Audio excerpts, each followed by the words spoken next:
In this video, I'll show you how to record yourself using your laptop camera. Let's get started. First, open the Camera app. You can simply search for Camera in the Start menu and open it. Once the Camera app is open, you'll see yourself on the screen. Now, switch to Video mode. You'll usually find this option on the side of the screen. Before recording, make sure your lighting is good and your face is clearly visible.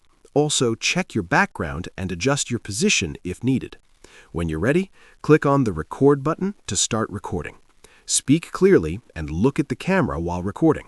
Once you're done, click the Stop button. Your video will be saved automatically on your laptop. To find your recording, go to your Videos or Camera Roll folder. From there, you can watch your video, edit it, or upload it to platforms like YouTube. And that's it. That's how you can easily record yourself using your laptop camera. If you found this video helpful, don't forget to like the video, subscribe to our channel, and press the bell icon for more tutorials. Thanks for watching.